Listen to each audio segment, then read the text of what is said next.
General Nakar. Nung panahon ng magkaroon ng pagbaha, malaking pagbaha sa Infanterial Nakar, nakita ko doon at namit ko yung mga opisyal na sundalo, partikular si Colonel Bayan at si Colonel Ramon, na nagkakaroon sila ng mga programa para sa mga livelihood program at ilang mga tulong para sa mga nasalanta ng baha.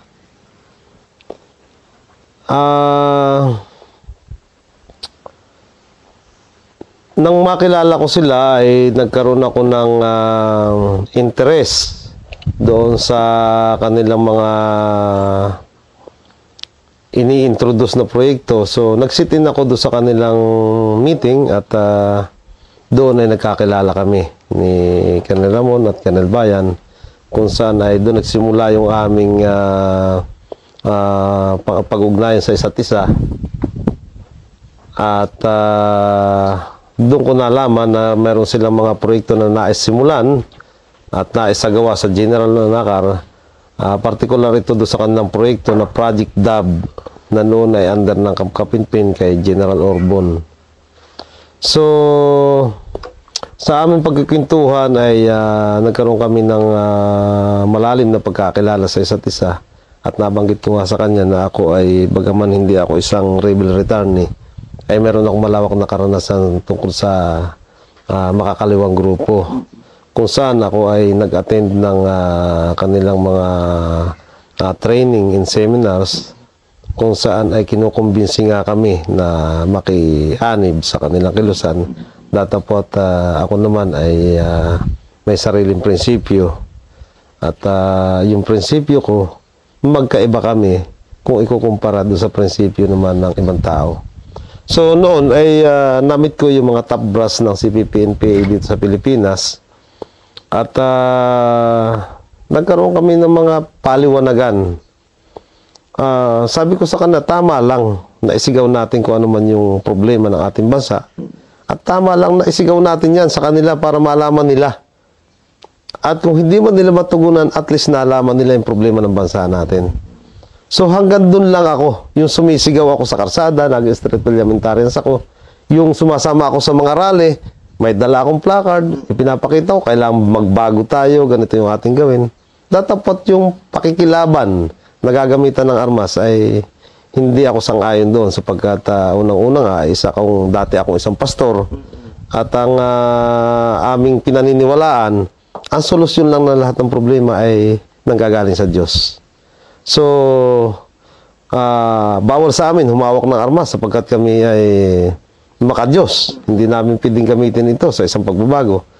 Ang pipili lang namin gamitin ay ipakilala ang Diyos sa bawat isa, sapagkat kapag nakakilala sa Diyos sa isang tao, mawawala yung mga problema, mawawala yung mga sinasabi natin graft and corruption kung mayroon man sa gobyerno, mawawala yun sapagkat maka-Diyos na siya. So, doon lang yung naging partisipasyon ko sa makakaliwang grupo na magkaisa kami sa isinisigaw pero magkaiba kami ng prinsipyo. Ako ay naniniwala na hindi kailangang gamitan ng armas ng pakikibaka, kundi dapat ito ay ipaliwanag, edukasyon sa mga tao, nang sa gayon ay ang mga tao kapag mulat ay hindi basta-basta makakapasok ang anumang maling gawain. Yun. At nung kami magkakilala ni Colonel Bayan at Colonel Ramon tungkol sa mga livelihood project, nabanggit niya sa akin itong tungkol sa Project DAB na programa naman nila na tungkol sa mga insurgency.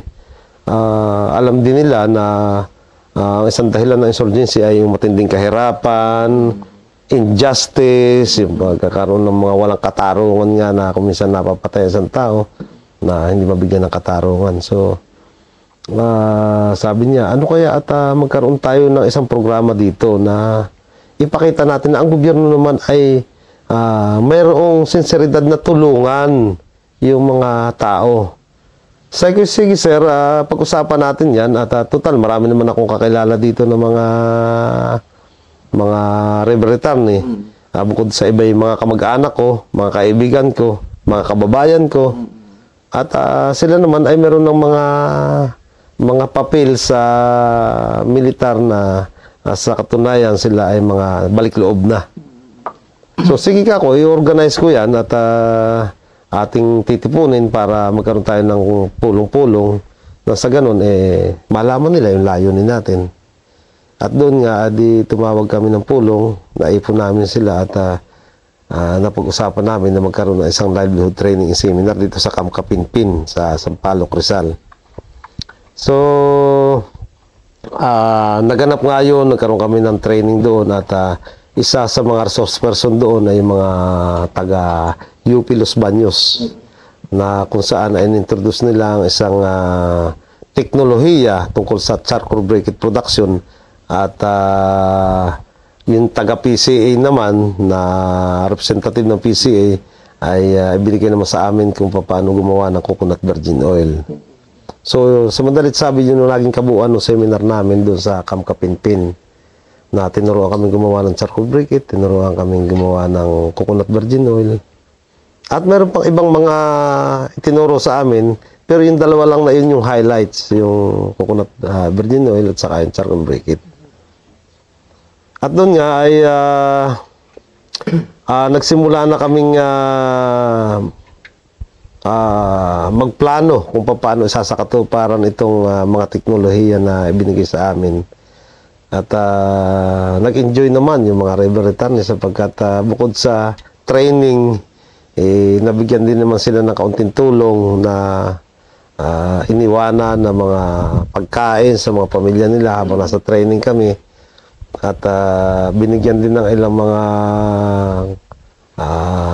magagamit nila habang kami ay nagtitraining. So, nagpapasalamat din ako doon sa DSWD sa malaking partisipasyon yan na yung mga goods na pinamigay ay galing sa kanila.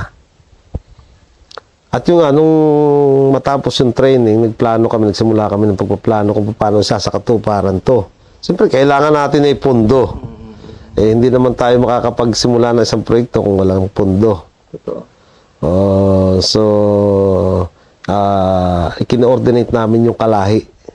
Itong kalahi ay binubuo ito ng iba't ibang departamento ng gobyerno. Kasama yung AFP, kasama ang DSWD, DTI, DOLE,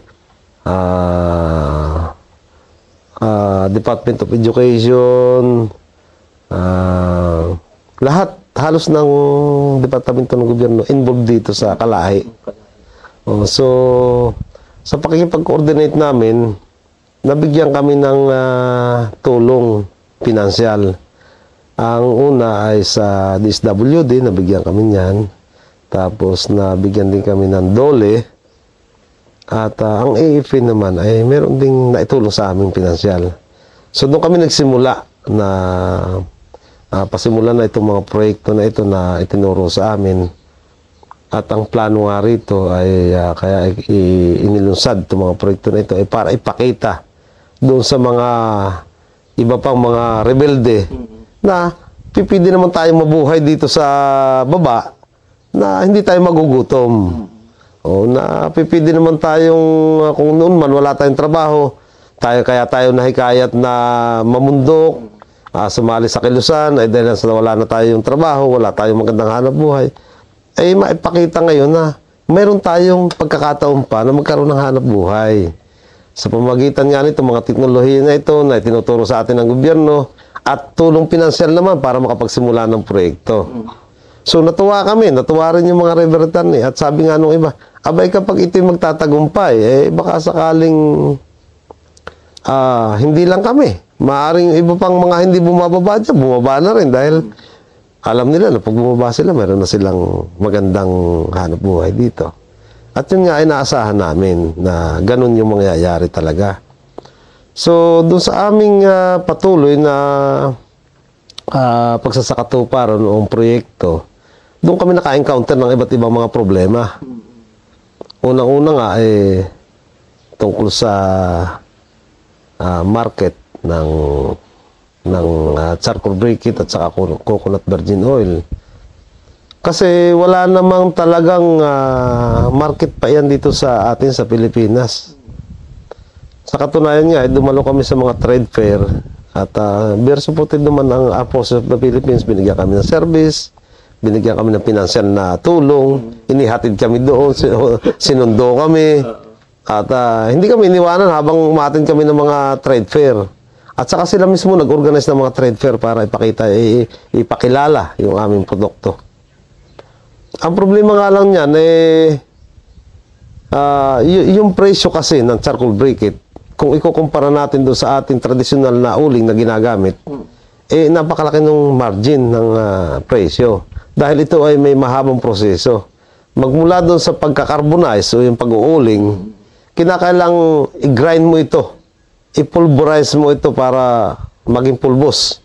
Pagkatapos na maging pulbos, hahaluan mo ito ng binder para naman mabuo at imo-mold mo para mabuo ito in different shapes.